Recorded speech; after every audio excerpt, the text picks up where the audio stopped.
Pour approvisionner différents chantiers de la région en béton et en grave, la société Chardin a installé plusieurs centrales. Celle de Montainville est double. Elle comporte une centrale à béton et une centrale à grave.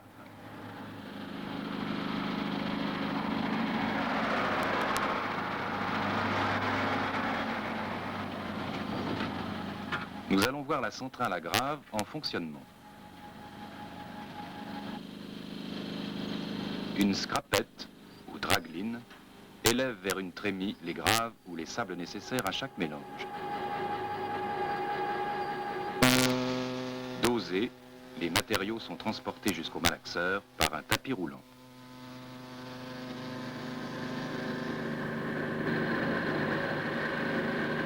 Le ciment stocké dans des silos est véhiculé vers le malaxeur par une vis à ciment.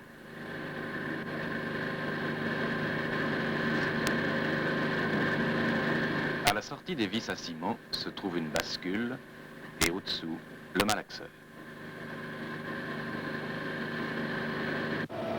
Les palettes du malaxeur brassent les graves, les sables et le ciment. Le fond et les parois verticales du malaxeur sont recouverts de plaques d'usure démontables.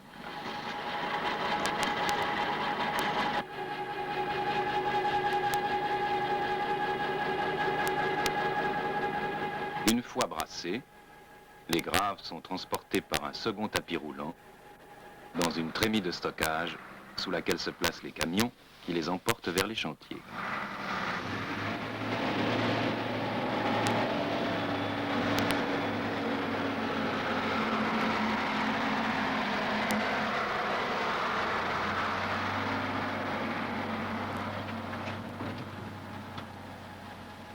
Un tableau de commande électrique dans un appentis qui jouxte le malaxeur permet de mettre en marche et d'arrêter les divers moteurs de la centrale. Scrapette, tapis, vis à ciment, malaxeur, etc. En haut, les voyants lumineux de contrôle. Au-dessous, les boutons verts de mise en marche et les boutons rouges d'arrêt. Les ouvriers logent à proximité dans des baraques de chantier. La centrale à grave est conduite par un bétonnier, Claude. Un chef de chantier, Charles, est responsable des deux centrales.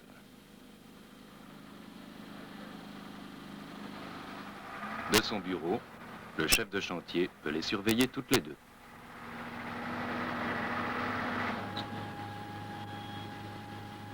À Montainville, il n'y a pas de problème. Chacun connaît bien son travail. Quelquefois, un petit incident, une panne. Justement, ce matin-là, Claude constate que l'une des vis à ciment n'enclenche pas.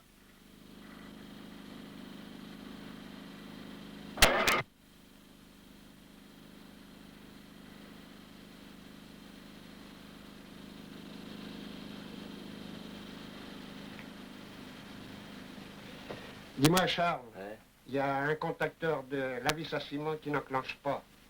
Faudrait faire venir l'électricien qui est venu la dernière fois. Là. Ouais, l'électro de chez la garde. Oui, c'est ça. Tu fais le nécessaire? D'accord, je m'en occupe. Bon. Hein. Bon, quand est-ce que je vais le faire venir demain. Tiens, demain serait très bien, même temps que les plaques d'usure. Non, ben, je suis prévenu pour les plaques d'usure. Ben, heureusement. Il était temps.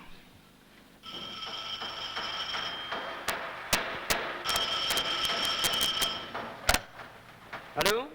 Allô, le dépôt? Bonjour, c'est Charles de Montainville. Oui, demain, on change les plaques d'usure. Vous en avez en stock, hein? Oui, oui. Bon, alors, vous pouvez envoyer un mécano et des plaques? D'accord. Et quand? Ben, écoutez, on travaille jusqu'à midi, vous pointez en début d'après-midi. D'accord? Oui, oui, ça va. Bon. Oh, c'est pas le malaxeur béton, hein, c'est le malaxeur à grave. Oui, oui, ça va. Au revoir. Dis donc, Marceau. Ouais. Demain, tu vas à Montainville changer les plaques d'usure dans le malaxeur à grave. Nana? Oui, oui, oui, non, non. Vous pouvez pas le dire avant, c'est pas mal.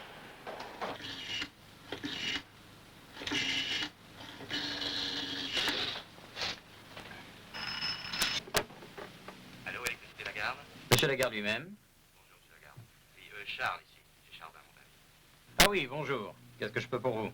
Dites-moi, il y a la vis à ciment de la centrale à grappe qui ne s'enclenche pas. Ce ne serait pas le contacteur? Oui, ça vient certainement du contacteur. Vous pouvez nous envoyer un électro? D'accord, je m'en occupe. Il y en a déjà un jeune là qui est venu plusieurs fois, qui est très bien. Émile? Quand voulez-vous? Ah, on dit demain dans l'après-midi? Entendu pour demain. Oui, la centrale sera arrêtée, alors c'est parfait. Très bien, c'est noté. Au revoir, monsieur Lagarde. D'accord. Allô, Émile? Oui, bonjour, monsieur Lagarde. Dis donc, je viens de recevoir un coup de fil de la centrale Chardin, à Montainville. Oui, ils ont du mal à mettre en marche la vis à ciment de la centrale à grave. Qu'est-ce qui se passe? Bah, d'après ce qu'ils disent, il semblerait que ça vienne du contacteur. Oui, je vois ce que c'est. C'est toi qui es déjà allé chez eux? Oui, j'ai été 5-6 fois déjà, oui. Bon, alors il faudrait qu'il y aille demain après-midi, quand tu veux. D'accord, au revoir, monsieur Lagarde.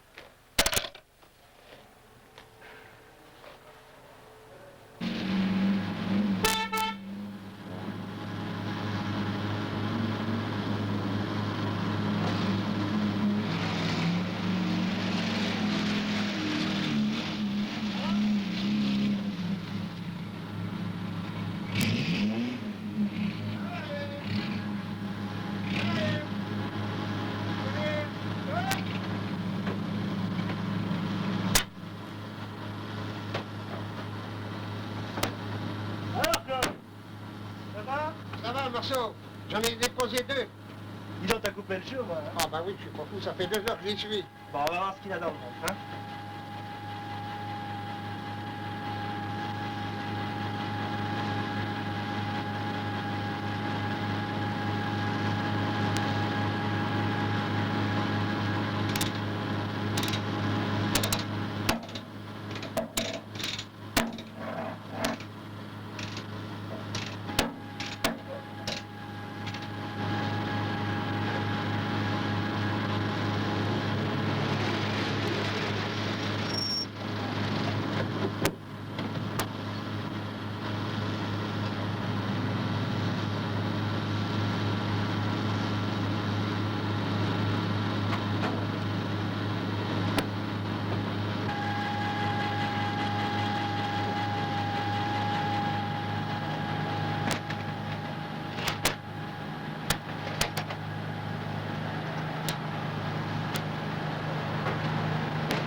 Vous êtes pas blessé?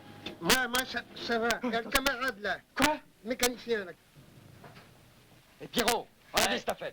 Charles, je crois que j'ai le bras cassé. Touchez plus à rien, les gars.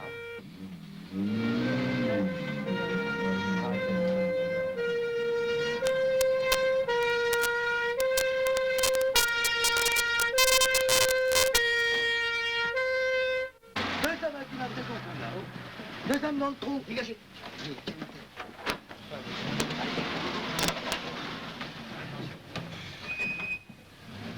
Attention à la tête.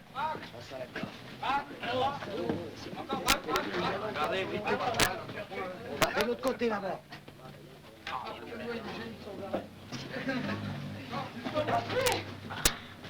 Ça va aller, oui. Ouais. C'est un peu dur. Il fait du cheval, là.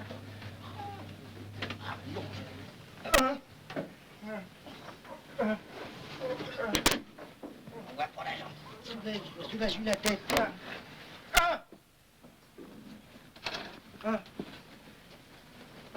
C'est rien.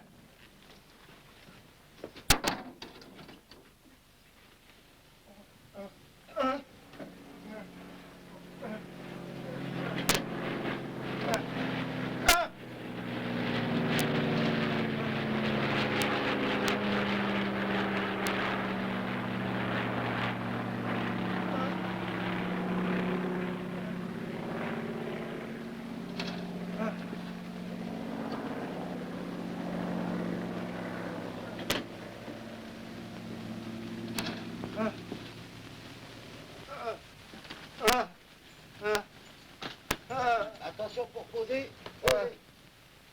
Fracture ouverte à la jambe gauche, lésion à la jambe droite, au rein et au bras. Marceau succombera 2 jours plus tard.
Tu sais qu'on a organisé un week-end de ski avec le comité d'entreprise. Ah oui, au fait, c'est vrai, ça, René m'en avait déjà parlé de ce projet. Tiens, d'ailleurs, il paraît que c'est un bon skieur, René. Il pourra peut-être nous donner des leçons, parce que le ski... Alors ça m'étonnerait. Pourquoi? Accident. Ah, j'avoue que je suis pas mécontent. Pas mécontent. Comment ça, pas mécontent? Non, j'écris accident. Ça me fait 90 points. Ah bon, tu me rassures. Tu perds et ça te rassure? Non, mais non, je croyais que c'était René qui avait eu un accident. Mais il a eu un accident. Un accident, René? Comme je te le dis. Oh, mais grave. Non, pas trop, mais enfin, il a quand même une cheville cassée. Hein. Oh, ça, mon vieux, avec le ski, faut être prudent. Ah non, mais rien à voir avec le ski. Ça s'est produit dans l'atelier. Atelier, attends, 8 points. Eh ben, justement, au décapage, un truc idiot. Le concours de circonstances bêtes. Le manque de chance, quoi. Manque de... Chance! Chance, je peux le faire, 15 points. Bon. Tu le connais, l'atelier de décapage? Oui, enfin, non. Mais si, voyons. Tu sais bien que c'est là qu'on décape les colonnes de spirale. Bah... Non, on les trempe d'abord dans la cuve d'acide, où elles mijotent un bout de temps pour être décapées. Ensuite, il faut les sortir de là avec un palan, en les égouttant un peu, avant de les replonger dans la cuve d'eau. Et c'est une fois lavés qu'on les ressort pour les stocker au sol, en bas de la passerelle, avant de les remettre en service. Tu vois? Ça va. Et alors? Bon, eh ben René était donc en train de sortir une de ces colonnes de spirale de la cuve d'acide. Avec son palan, bien sûr. Et alors? 2 secondes quand même. Voilà, je disais donc, René se trouvait sur la passerelle. De toute manière, il n'y a que de là qu'il peut faire son travail. C'est-à-dire accéder en même temps au sol et aux cuves avec son palan. Alors, tu vois comment elle est, cette passerelle? Elle est tout de même au moins 1,50 m du sol. C'est pas rien. D'accord. Et alors? Et alors, à ce moment, le type qui travaillait en dessous... Le type, quel type? Il y avait un type en dessous? Ben oui, justement, comme par hasard. Oh, attends, hasard. Oh, je peux le mettre, et 20 points. Comme par hasard, donc... Non, non, non. Enfin, ce qu'il faut dire, c'est que une entreprise extérieure était venue modifier la disposition des cuves. Tout ça pour gagner de la place ailleurs.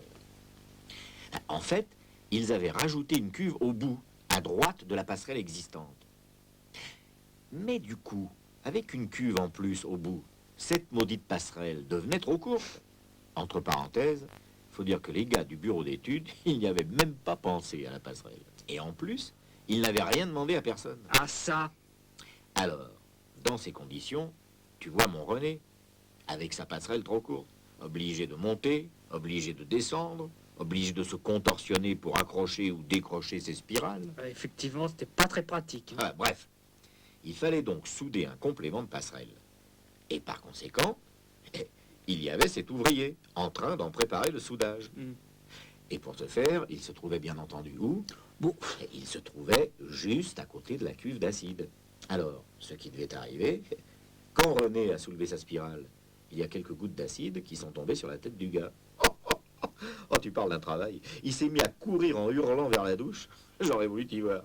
Attends. C'est l'autre ouvrier qui reçoit des gouttes sur la tête et tu m'as dit que c'est René qui s'est cassé la cheville? Ah bah chapeau les gars, hein. Non, attends, tu vas voir. Là, c'est vraiment un coup du sort. Tiens, eh ben je l'écris, sort.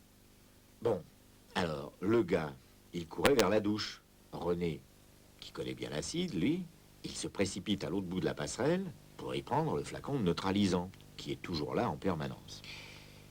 Alors, il revient en courant, toujours sur la passerelle, bien sûr, pour tendre le flacon à l'autre. Alors là, il faut dire que l'ouvrier d'en dessous, il avait fixé le complément de passerelle avec des serre-joints. Tu vois, juste comme ça, pour pouvoir le souder, quoi. Alors René, cet idiot, dans son élan, il marche sur le bout de la passerelle. Bon, tu le connais, René, c'est pas un gringalet. Et boum, les serre-joints, et patatras, tout s'effondre, mon René avec, ça fait quand même 1,50 m. Et encore, une cheville cassée, moi je trouve qu'il s'en est pas si mal tiré, crois-moi. C'est quand même bizarre, toutes ces coïncidences, non? Tiens, coïncidence. Et allez donc. Ouais, c'est vraiment bizarre. Mais ça fait beaucoup de hasard, de sorts, de coïncidences, de chance ou de manque de chance. Un peu trop, tu ne trouves pas? Beaucoup... Non. Qu'est-ce que tu veux? Parfois, on peut rien y faire. Enfin, Jean, tu te rends compte de ce que tu dis? On peut toujours faire quelque chose. Oui, bon, c'est vrai, il n'y a qu'à faire attention. Yaka! Allez! Y et un K. Yaka, c'est pas dans le dictionnaire, donc c'est pas bon. Comment c'est pas bon? Tu n'arrêtes pas de dire Yaka à tort et à travers. Yaka, faire attention. Ça veut dire quoi, Yaka? Tu as raison, Yaka, c'est pas une solution. Non, on peut toujours faire quelque chose. À commencer par essayer d'analyser les choses sérieusement.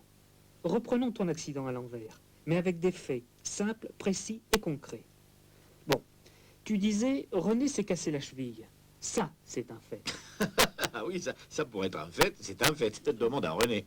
Bon, on va tout noter, d'accord? Pourquoi s'est-il fait une fracture? Ou si tu veux, disons, qu'est-ce qu'il a fallu pour que René se fasse une fracture? Il a fallu qu'il tombe, cette question. C'est évident et c'est un fait. On note. Chute de René et on relie les deux puisque l'un est une cause, l'autre un effet. Tu es d'accord? D'accord. Bon, continuons. Là, on va se demander qu'a-t-il fallu pour qu'il tombe? Eh ben, c'est simple. Il a mis le pied sur la passerelle qui était fixée provisoirement et elle s'est effondrée. C'est ça, il a mis le pied dessus parce que ceci, parce que cela, elle était fixée provisoirement, parce que blablabla, et oh, tu trouves ça simple? Non. Tu vas trop vite et tu risques d'en perdre en route. On a dit d'effet simple. René est tombé parce que ce sur quoi il se trouvait s'est effondré. Donc j'écris effondrement de la nouvelle passerelle et je relie les deux, ok? Ok. Et il a fallu que René marche sur la nouvelle passerelle pour qu'elle tombe. Bien sûr, c'était nécessaire, mais était-ce suffisant? Comment ça, suffisant? Ben oui. Le seul fait de poser le pied sur la passerelle ne suffit pas à la faire tomber. Elle tombe sous le poids de René si elle est... Si elle est fragile, exact. Et elle est fragile, parce qu'elle est fixée provisoirement par l'autre ouvrier avec des serre-joints. Voilà. Mais alors, comment tu l'écris, ça? nous avons un fait qui a plusieurs causes, deux en l'occurrence, ça fait une jonction. On appelle même ça une conjonction, et on la représente comme cela. Alors, d'une part, j'écris en haut « René pose pied, nouvelle passerelle », et d'autre part, j'écris en dessous « Nouvelle passerelle fixée provisoirement ». Ça te paraît logique? Ah, tout à fait. Mais maintenant, ça se complique. Pas du tout. On va d'abord examiner la branche du haut, et puis celle du bas ensuite. D'accord. Donc, si j'ai bien compris, si René a mis le pied sur la passerelle, c'est qu'il a pu l'y mettre. Donc, que la nouvelle passerelle n'était pas condamnée, bien que fragile. Et l'ouvrier pensait qu'elle tiendrait. Pas trop vite. Pas de supposition, pas d'interprétation. Il faut s'en tenir à des faits tangibles. Tu as dit, la nouvelle passerelle était accessible. Ça, c'est un fait. Il faut s'en tenir là, je le note. Mais non, mais attends, ça n'est pas suffisant. René a mis le pied sur la passerelle aussi parce qu'il voulait donner le neutralisant à l'ouvrier. Autrement, il n'aurait pas eu besoin d'y aller. Là aussi, il y a deux causes pour un effet. Conjonction, encore une fois. Bravo, dis donc. Alors, notons-les. Alors, première branche de la conjonction. La nouvelle passerelle est accessible parce que l'ouvrier a déposé la rambarde de l'extrémité de l'ancienne passerelle pour souder la nouvelle. Ok, je note. Bon, je pense pas qu'on puisse aller tellement plus loin dans cette direction. Alors, si on revenait un peu à l'histoire de René qui va donner le flacon de neutralisant, l'autre branche de notre conjonction, celle du bas, on est bien d'accord. Si René va chercher le flacon, c'est parce que l'autre ouvrier a reçu des gouttes sur la tête. Et s'il a reçu des gouttes, c'est que d'une part, il était tout près de la cuve, en dessous de René, et d'autre part, conjonction, la spirale s'égoutte un peu hors de la cuve, non? Dis donc, tu deviens rapide. Et dis-moi, la spirale qui s'égoutte à l'extérieur de la cuve, c'est dû à quoi? Qu'est-ce que tu veux? Les cuves, elles sont comme ça. Ceci dit, c'est une bonne question. Est-ce que ça pourrait être autrement? En tout cas, ce sera intéressant d'y penser au niveau des solutions. Mais on n'en est pas là. Voyons plutôt l'autre branche de notre toute première conjonction. Bien sûr. Alors, repartons de l'effondrement de la nouvelle passerelle, donc de notre toute première conjonction. Si la nouvelle passerelle s'est effondrée, c'est que, simultanément, d'une part, René pose le pied sur la nouvelle passerelle, et, d'autre part, cette nouvelle passerelle est fixée provisoirement. Pourquoi René pose le pied sur le complément de passerelle? Ça, c'est ce qu'on vient de voir. Maintenant, ce qu'il faut examiner, c'est pourquoi la nouvelle passerelle est fixée provisoirement.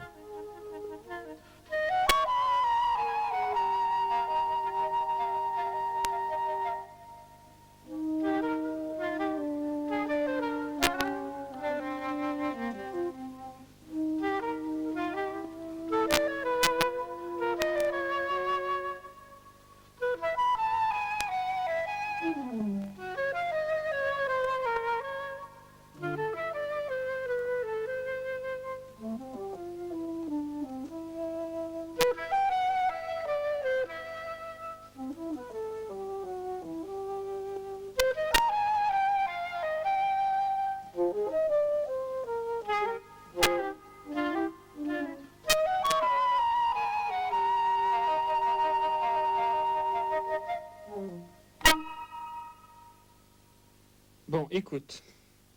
Compte tenu des éléments que tu connais sur l'accident, je crois qu'on peut mieux comprendre. Tu vois que pour en arriver là, il faut analyser l'accident très en détail, s'en tenir aux faits et aux faits seulement, et bien faire ressortir comment ils se combinent. C'est vrai. Il y a des choses, des causes auxquelles je n'aurais pas pensé. Ça met quand même les choses en évidence. En particulier, le fait qu'il y a un manque singulier de communication entre René et l'autre ouvrier. L'un et l'autre travaillent comme s'ils ignoraient qu'il y avait l'autre, comme si chacun d'eux était tout seul. Et puis il y a des choses bizarres. Comment se fait-il que ces travaux de passerelle n'aient pas été prévus?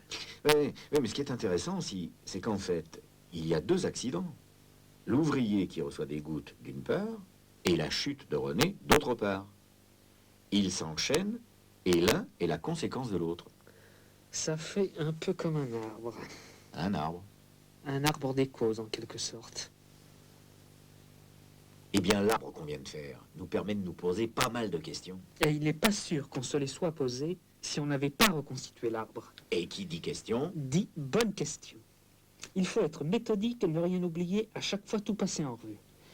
L'installation et l'outillage, le mode opératoire, la situation dans laquelle on place le gars, qualification, ambiance de travail, et l'information, la formation, tout ce que le gars doit savoir, ce qui doit être respecté, les relations de travail, etc. Exact. Et pas seulement pour empêcher cet accident-là, mais pour apprendre à faire la chasse au risque, pour empêcher d'autres accidents. Tiens, déjà, si l'autre ouvrier avait utilisé des moyens de fixation provisoire plus costauds avant soudage. Ou alors, s'il n'avait pas déposé la rambarde de l'ancienne passerelle pour souder la nouvelle, là, mon René, il serait peut-être pas tombé. Tu vois, si on réfléchit un peu, il y a plusieurs types de solutions. Oui, tu as raison. Ou alors, il aurait fallu prévoir une autre barrière provisoire sur la passerelle elle-même. Ouais. Il y a des procédures de travail à revoir dans tout ça. Mais il y a même plus simple. Écoute, pourquoi il n'y aurait pas un flacon de neutralisant en bas, près de la douche? C'est quand même pas sorcier. Et puis, tu lui mets un casque sur la tête au gars. Et adieu les brûlures. Ou alors, tu empêches carrément le passage des piétons à proximité du gouttage des spirales. Et le problème ne se pose plus. Ouais. Mais l'autre gars, comment il le soude, son bout de passerelle? Mais c'est là où ça devient intéressant. C'est là où on peut aller plus loin. On s'aperçoit que ce travail aurait dû être fait en dehors de la présence des opérateurs. Ou alors, si vraiment c'était impossible, il fallait peut-être prendre des mesures spéciales pour faire ça, et en particulier, prévoir une information réciproque de René et de l'autre sur le travail en cours. Mais c'était possible de le faire en dehors des heures de travail. C'est aussi une question d'organisation et de concertation. L'étude de réaménagement du poste ne doit pas se faire par le seul bureau d'études. Il faut qu'il se déplace sur le terrain, qu'il prenne l'avis des autres services, des intéressés, je sais pas moi. Et c'est plus facile à dire après qu'à faire avant. Mais c'est vrai que quand on modifie une implantation, il faut bien connaître le travail de ceux qui sont concernés, parce que ça peut avoir des incidences et entraîner des perturbations. La preuve, si tu ajoutes une cuve, il faut rallonger la passerelle, ça ne devrait pas être sorcier. Pas sorcier, pas sorcier. N'empêche que personne n'y a pensé que ça fait un accident.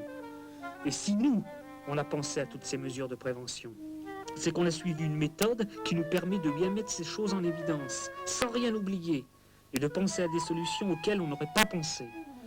Bien sûr, il resterait maintenant à étudier quelles seraient les meilleures solutions et comment les mettre en œuvre. Mais justement, moi ça m'amène à repenser au poste de décapage. Dis donc, la cuve d'acide, au lieu de la mettre en bordure d'allée, là où tout le monde passe, si on la mettait plutôt un peu plus...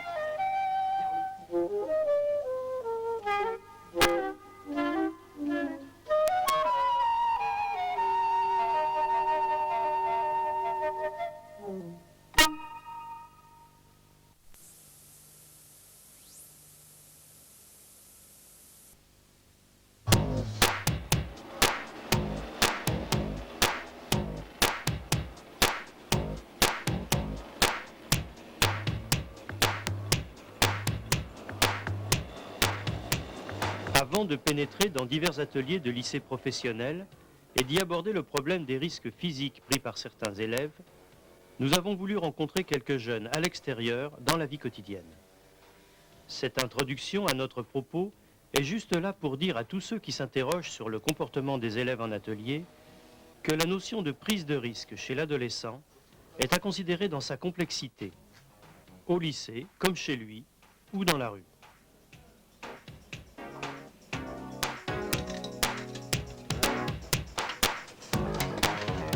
Sur le cadre là-haut. Attends, dans les mains. Tu peux m'expliquer ce que tu fais sur ta mob? Pas sur la sienne. Ben, on change le carbu. Oui. Ça, c'est un carbu d'origine, 14. Ouais. Et là, on met un plus gros carbu 15. Et qu'est-ce que ça va améliorer sur la mob? Ben, la vitesse, c'est ce qu'il espère. C'est-à-dire que vous allez atteindre quelle vitesse avec ça? Ben, je sais pas, c'est 80. Combien? 80.